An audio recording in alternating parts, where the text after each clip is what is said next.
Yo, yo, yo.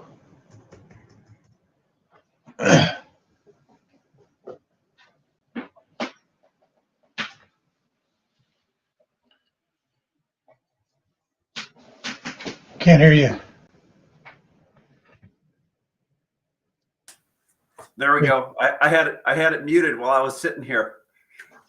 Had a boy. Yeah. There we go. Perfect. Yeah. Good idea getting on a little bit early here. I saw you sent your link out a few minutes ago. Yep. Thanks for getting out early. That's good. I know there were some folks that Yeah. Yeah. were No dragging in worries. late. I needed the prodding today. It's nice out here today. Finally, we got a heat streak, Matt. It's 20 degrees outside. Oh, gee whiz. We got a cold streak. It's 45.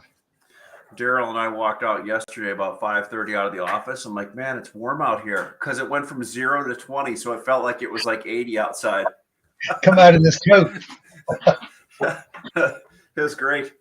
It was great. We'll wait for some people to stream in We're here. excited about. I'm excited about 65 and sunny over the weekend or next week. It's going to be nice. It's been kind of a bust week. We've had a lot of rain. I was looking at the Weather Channel. It looks like there's just big swath of rain and ice that moves from Texas to the Carolinas all week long. Yeah, they shut Austin down. It sounded like the other couple days ago. Yeah, they've had a rough year. So we're 32 today. It's supposed to be -1 on Friday, and then back to 29 and raining to 40 on next week. So we've been pretty lucky though. Kelvin Johnson was saying -25 tomorrow night here near Toronto. Polar vortex stuff. He's a little further north than you are. It's not much further north though, right? Toronto, when you think about it, they're even with Toronto's kind of right across. Well, Kelvin always says like he's way north when he's talking. He's like it's Saskatchewan or something. -25 tomorrow night here, Toronto polar vortex. Maybe Kevin, I don't know how far up north are you, Kevin? Are you in Toronto? Let's see what he says here. Have you heard anything from the IBS show this week? So I've just seen a lot of people speaking and so forth, right?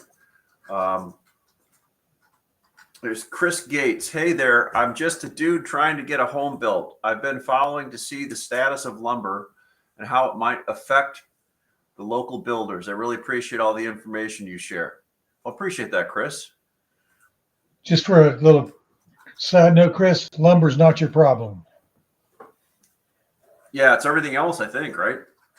Yeah, it's just I give you a suggestion that I tell my lumber guys to make a counter offer. Don't be afraid if you're $40,000 away from your number. Don't be afraid to offer $40,000 less.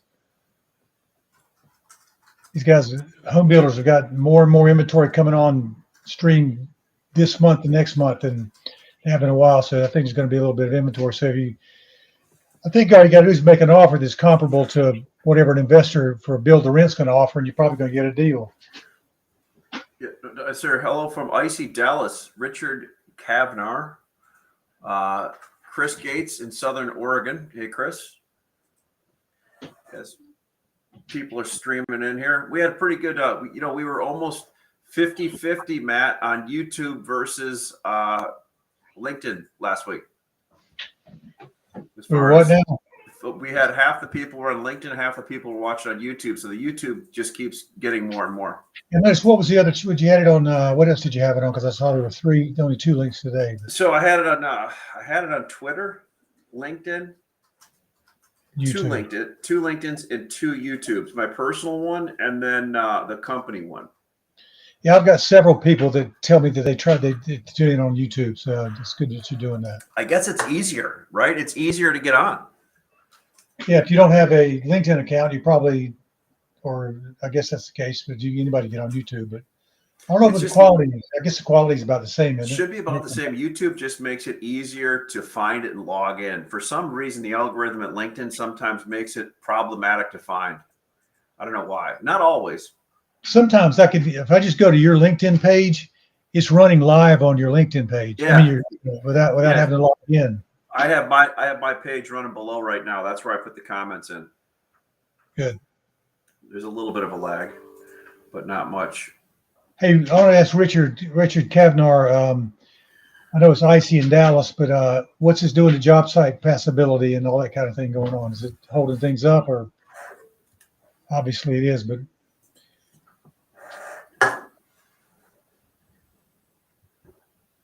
They may have a little delay when we're talking there, Matt, and they'll catch up to us there. Not much one. The reason I asked, I've had several people that are saying they expect to see some catch up from especially from the Dallas market after this week and last week. But there's probably they think they haven't been participating in the purchasing because the roads have been impassable and all that kind of stuff. But so I just wondered how much is left over coming from Texas, because that's kind of the big lick. When you take Florida, Texas, and California, you got 50% of the housing market, it seems like. But when Texas goes away, you can feel it. Yeah, Texas always creates a giant sucking sound from everywhere in North America for fiber down there, doesn't it, Matt? Yeah, and you don't really think about it, but it creates a big blowing sound when you can't get the stuff out of there either. Like no doubt. No doubt. Well, I think we've got a good chunk of people now. Chris Gates just put now it's interest rates. I think you had a question. Did you ask Chris a question, Matt? The lumber wasn't his problem. He says now it's interest rates, but it'd be interesting since Chris is a shopper. How do you feel about it? Is 6% going to be an interest rate you can live with, or are you going to have something lower than that? It's a good question. I saw a poll out somewhere today asking people where they would lock interest rates on, right? Oh, here we go. Richard Kavnar. Our job sites have mostly been closed. I hope I'm saying that right, Richard Kavnar. Our job sites have mostly been closed this week due to weather. Finally starting to thaw out today.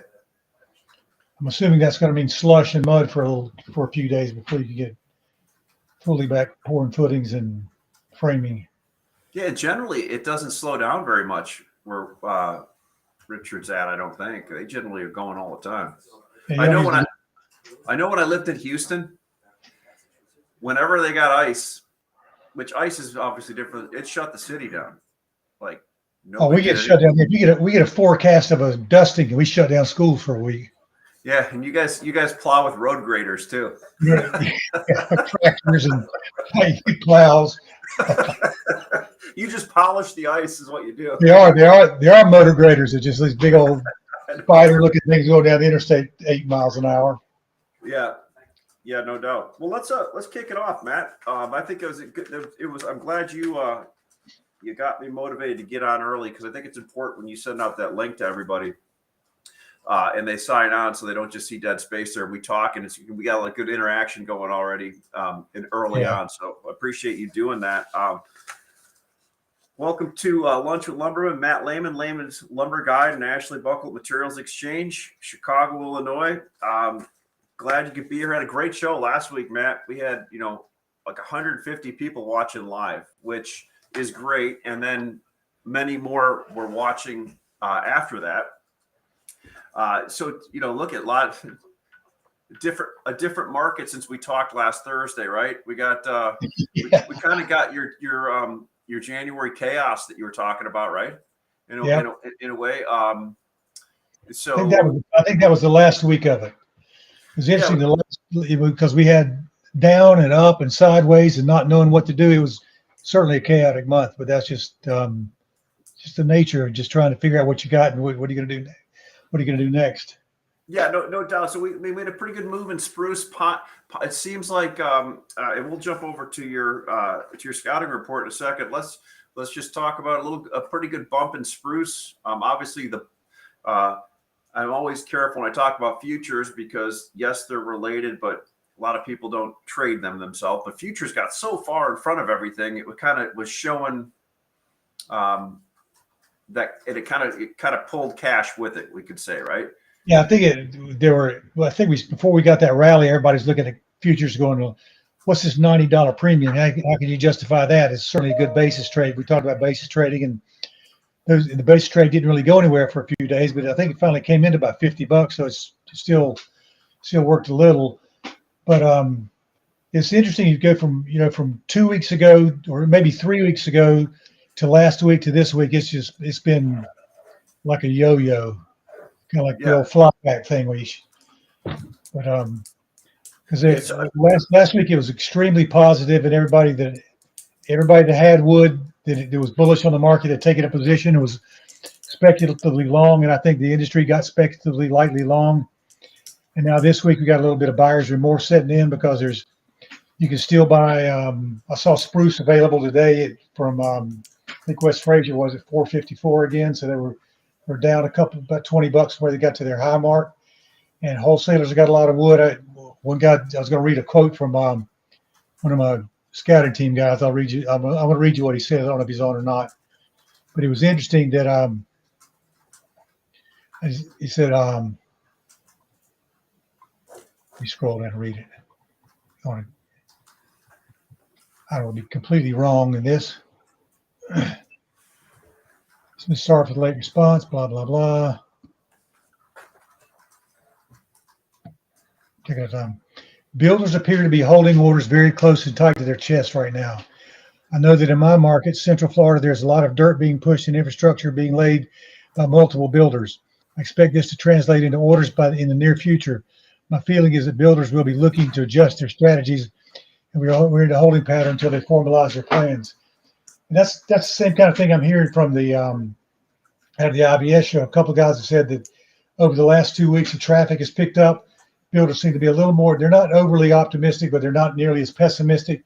But it's kind of like they're getting ready. But it's like this guy said that it's almost like they've got orders to hold them as close to the vest, but they don't want to give them out and say, go buy a bunch of lumber for me because they're still afraid they're going to get canceled on. Because another guy was telling me that he's getting cancellations like crazy day after day up in your neck of the woods probably because of weather. But it's still we're still not going in the same direction with everything. It's still kind of befuddling. Yeah, I think I know my head surely was there. Like, as we all do, being in this industry, I was so negative up until a month ago, and I had a hard time I think a lot of these builders did what they had to do, at least short term, to whether it was buybacks, buy downs, or lowering some prices. Now, I don't know where we're going to go from there, and we're probably still not going to be at the same housing start rate we were last year on single family, but multifamily is staying good, and rates continue to come down. So, I mean, it certainly is setting up to get really interesting. Again, I don't know how much better it is, Matt, but I think. Well, if you think about this, I was, 2 weeks ago, we were talking about builders saying that they were going to be down 40 and 50% this year for starts. So if you're only down 20%, that's a pretty drastic improvement from what your worst case scenario was. And I think that's where we are. It's not that we're not going to do 1,000,007 houses, but we're not going to do 900,000 starts either. So somewhere in between is going to be good news. Yeah, and the other thing too is, I was talking to a few people yesterday. These big companies that have consolidated, and we talk about this all the time, even with the business they have sold going forward, they don't keep the same inventory on the ground that they normally had in the past, right? And that's due to cash flow. It's due to who pulls the strings on who stores, who buys what now. One of my buddies was a big buyer. Like, he's buying other things besides lumber now, specialty stuff, and they've moved. I mean, just the way it is, right? Yeah, the nail and the sheetrock and the roofing guy quits, and all of a sudden you get that job too. Yeah, exactly. So, the one positive that I saw this week is, and it's a slight positive, the market, I was like, man, is this just going to be a spruce rally, right? Is this just going to be a spruce rally? Because if that is, but we did get a little bit. I saw, Southern pine is still really undervalued. And I saw a comment on Twitter today where somebody made a comment, maybe some people will start switching pine and spruce to the truss plants because it's getting such a wide spread there. So I think pine, especially 4-inch, got a little bit of play. And finally, I saw that, look at OSB was sitting there doing nothing for just months, begging to get bought. Just nothing. And I think we at least got the low trade prices done, and there was some buying on OSB, which is better. It's not enough to really bump it that much, but enough to bleed over out of spruce and trade a little bit. So it'll be interesting to see. Well, there's also another thing too. this. I was just thought about this when you said that. I was asking a guy from a buying group yesterday. They got a show coming up in late February, and he said most of his dealers were not overbought. And I said, are they holding out for the show? And he said, no, probably by the time the show gets here at the end of February, they'll be all covered up. But those buying shows are typically very good for OSB. They take lots of volume. They sell hundreds and hundreds of trucks of those things because they're trying to get in a raffle for a shotgun or a Harley or a camper or something like that. But they got to have something to buy. But I wouldn't be surprised if late February we see a big push in just from the buying shows. Yeah, that's a good point. I never thought about that. I mean, look, you asked what I saw from the show. Like when I just troll through and see the different speakers, it seems like I've never been out to that show, so I don't know exactly what all goes on there. I guess it's big. It's big for everybody in the building side of things, right, Matt? Yeah, and the format's kind of weird because you don't really have a chance to mingle with a bunch of people. They have like a room where if you're a vendor and you in a builder wants to talk to you about your product, you make an appointment to have a one-on-one visit with them for like 15 minutes. And the room's full of like 100 guys that have their representatives that have their product. But it may be software, it may be engineering, it might be HR, it might be. But I noticed there didn't seem to be a whole lot of lumber people there. They were more doing the other things other than housing. So that might be a good spot for you guys and myself even to plug in next year and try to get some appointments. So Matt, one thing I was thinking about last night is, so we had a few announcements from some of the Western mills last week. We know some of the log costs are slightly down, but they're still not down that much. We know cost of production is still a lot different than it was 2 or 3 years ago. Do you expect to see any more announcements from any Pacific Northwest or mills? I think we've gotten locked into believing that the only way we're going to get curtailments is that we're going to get some sort of forewarning when it happens or notice when it happens. But I've heard from this week that there's been curtailments out in the Pacific Northwest and the Western U.S. dry fir, green fir, been curtailments, and some in the South just curling back a couple of hours here and there. But they're not major curtailments, but they're enough to just be able to get a little bit off. You take 5 or 10% off or something like that, and it just makes it more tolerable. But I think we may not see announcements, but that doesn't necessarily mean we're not going to see curtailments. If the mills don't want to get panic buying done, they just want to get a little shortage and let the market run on them and keep their order files out with a little thinner production. I think that's more likely the case than seeing some major announcements because, I mean, there's really nobody left that can make. There's not a whole lot of major announcements you can make. I mean, Canada's kind of running out. Yeah, I mean that's what I would think too, right? It never ceases to amaze me how I can be surprised how people can still come out with announcements, right?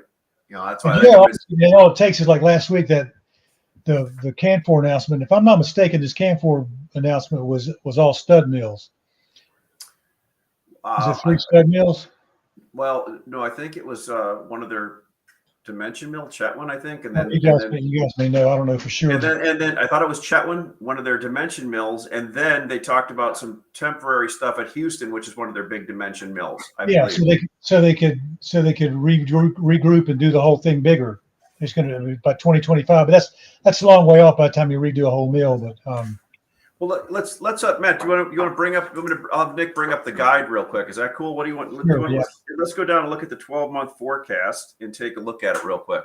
It's actually the 12-month forecast. You said that last week, but it's been converted to a 5-week forecast on the scouting report. The full 12 months is on the forecast. Which I had some members that were complaining about me giving away too much information, so I had to. I got you. Don't worry. Yeah, I got that. Makes absolute sense. I think Nick's just bringing it up right now.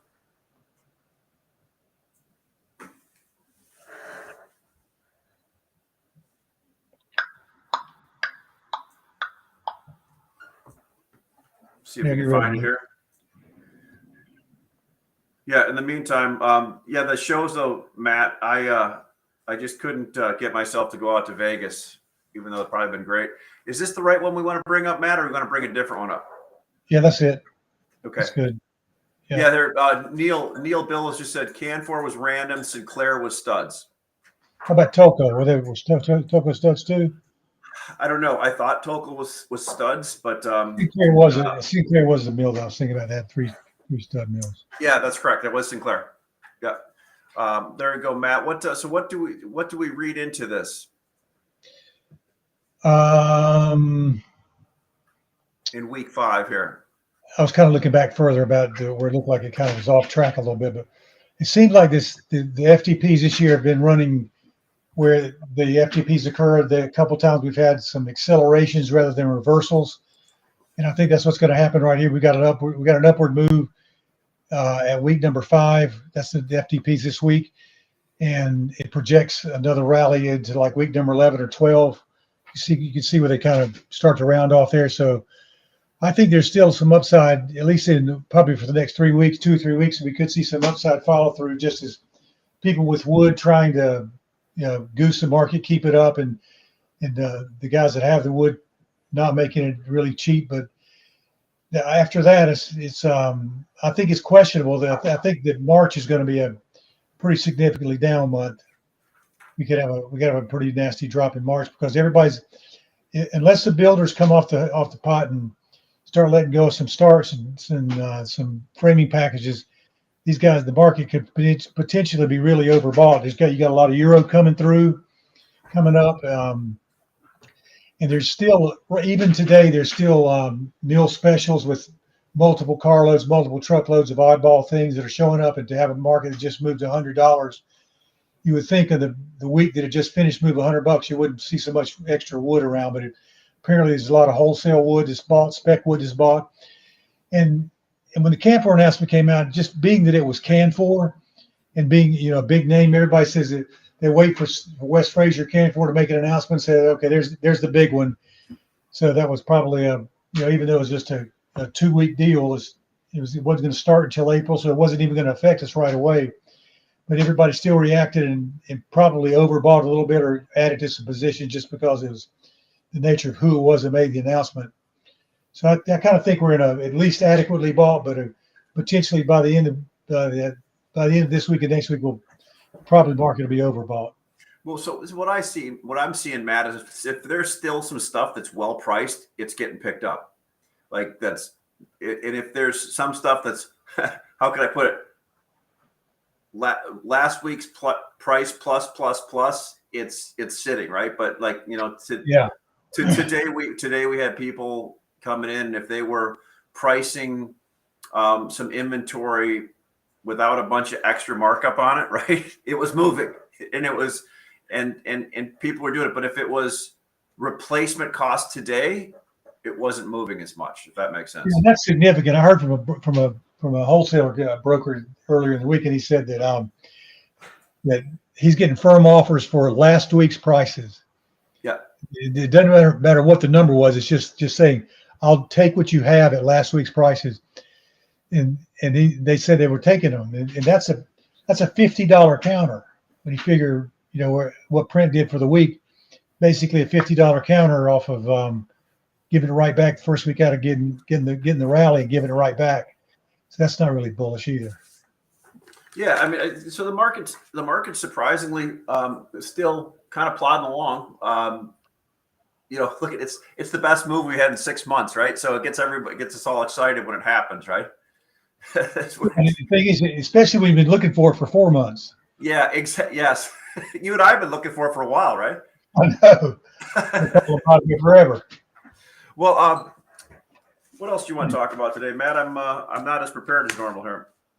I mentioned yesterday I had a builder dealer roundtable discussion on Friday. Yeah. Yes, sir. Yeah. That was really good. We had 55 participants, and about 20 of them were actively talking and communicating back and forth. The others were just kind of listening and might have been on the phone or couldn't get live, but very good turnout. And I told them what I was going to look for was I didn't want to superimpose my thoughts on them, so I was just going to listen to what they had to say. So after an hour, I said, here's what I'm hearing from what you guys are saying. Did you feel like you're well prepared for probably inventory through March, at least through February, but probably through March, some into April. Most everybody's prepared for a good February, but beyond February, without exception, they said with 100% of the people, they said they expected things are going to get worse after February.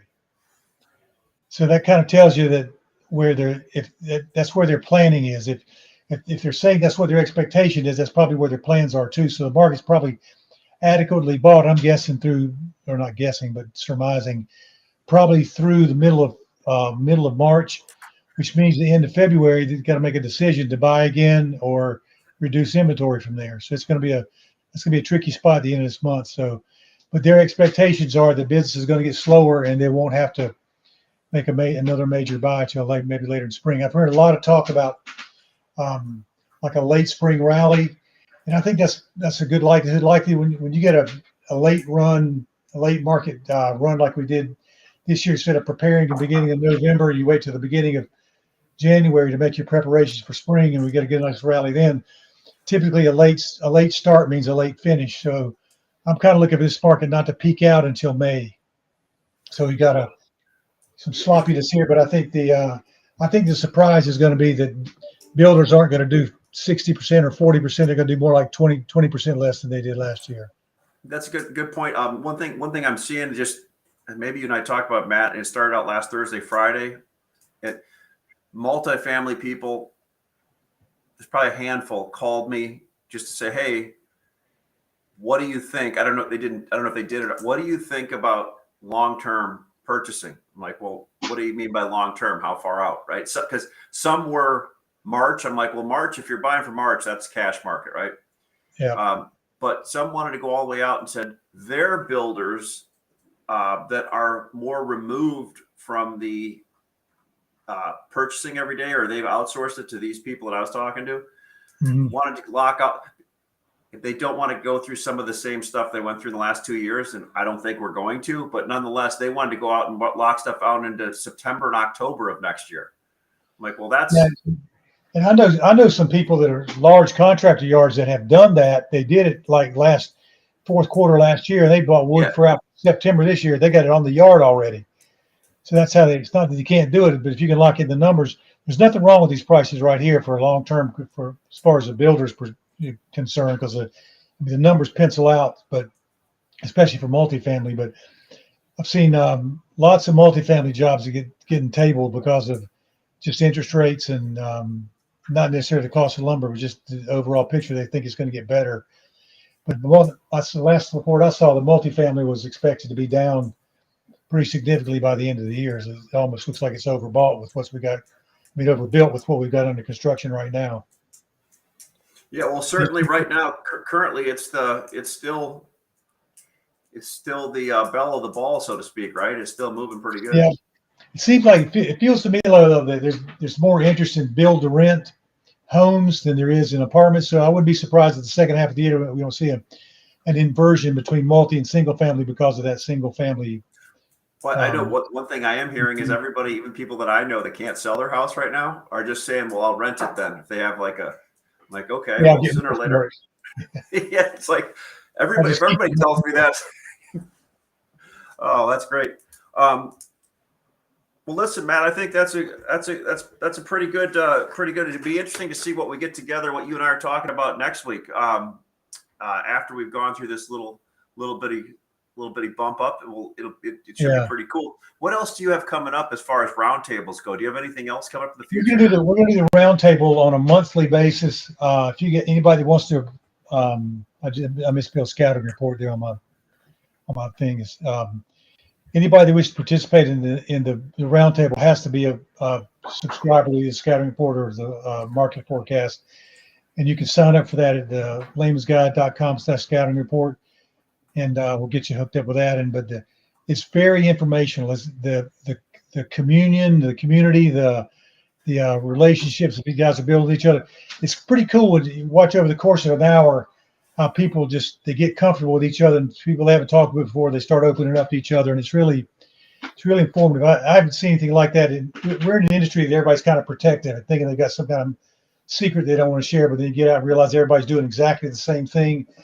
And you start talking about what's going on in different regions of the country, and you realize that what's going on in your market is not the same as in everybody else's market, and your conditions, your situations might be different than somebody else's. But just hearing what's happening in other parts of the country and other sectors is really very helpful for everybody. So I invite you all come check that out. Yeah, and then Matt, you said they just go to Layman's Guide. That's LaymansGuide.com. And then you can just do that, and you can look for the scouting report, or you can sign up for a free 2-month trial if you just go to laymansguide.com. So either way's fine.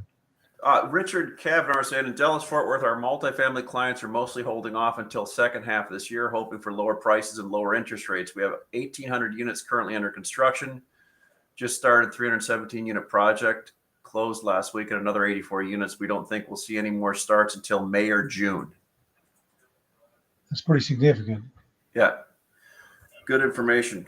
Good information. All right, Matt. Well, we'll kind of leave it at that, and we'll look forward to doing this next week again. Sounds good, guys. Have a great day. Thanks for coming. Thank you. See you.